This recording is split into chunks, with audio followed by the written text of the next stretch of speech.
We come together in Melbourne again to address the issues we confront, to inspire and be inspired, to celebrate our talents and our achievements, and to do business for our collective success.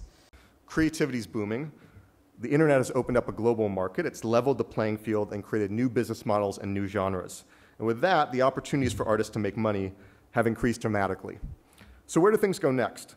I don't know, but I think fans, consumers, will continue to be in the driver's seat. And with that in mind, I want to shift gears from talking about content creators to talking about consumers and where we see them going based on both our own learnings at YouTube and some research we've been doing. The overall Foxtel strategy is obviously to grow subscribers, and to do that, we need to do a couple of things. The first is obviously invest in compelling and, where possible, exclusive content. And content and programming is obviously the key to what we do. But what we then do is we try and use our technology to wrap that content into a viewing experience that hopefully you can't get anywhere else. Screen Australia wants to be as approachable and open as we can be. We want to be helpful because our real goal here is to assist you to create stuff, get it seen, and keep working. The difference between the process for animation and drama and where the points of separation might be.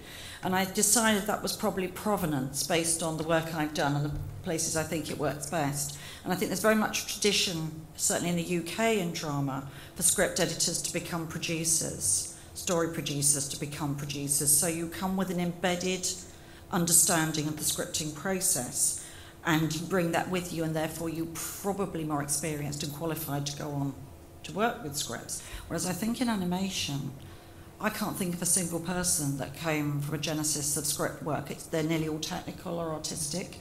So there's less of an attention to detail in the script process. And again, that's something that really interests me. How do we get the quality of work up? The overall show for Sesame Street, we have the head writer model. So we have one head writer and 10 other writers underneath him. So every season, at the top of every season, we have a curriculum seminar that takes place where we have educators and researchers and professors that come and they talk about what the overview for the curriculum should be for that particular season. So whether it's STEM or literacy, math, self-regulation is what it is right now, teaching kids how to understand their emotions and wait their turn online and be patient, all the skills that we adults basically need to have, is what kindergarten teachers are saying. It's more important than knowing their ABCs and 1, 2, 3s is to come to school knowing these skills. So the writers, the producers, everyone comes to the curriculum seminar, and then the writers go off on their own and they create their first draft, a rough draft, come to the head writer.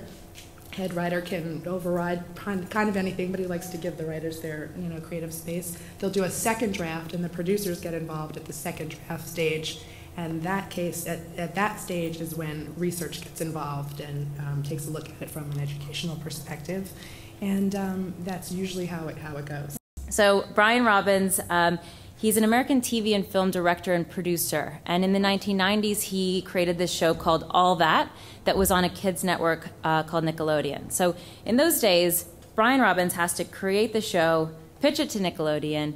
Nickelodeon has to commission it, and then they have to do a deal with Comcast or Foxtel or somebody else, and then that's the path to get to your fans. That's what we would call the wholesaler model. Brian Robbins, he studied the habits of his own kids and his kids' friends and saw that they just had that their media habits were changing really, really fast, and they had this huge appetite for content, this insatiable appetite for content, and he needed to move faster. And he needed to kind of try things out and test things. And so he decided to go direct to consumers in more of a retailer model, start his own YouTube channel called Awesomeness TV. And that's aimed at teenagers. He started it just over a year ago, so pretty recent. And he said, a great thing about incubating material online is that you get to experiment and the cost of failure is not high. So he took the time he was spending in development meetings at Nickelodeon and instead just tried to create as much stuff as possible and was super, super successful. So this little YouTube channel has done really well. It's actually spun off into a massive multi-channel network like the ones we're going to talk about today, and a TV series as well. And DreamWorks Animation purchased the company earlier this year in a multi-million-dollar deal. Access Economics estimates that the value of Screen to Victoria is $1.4 billion.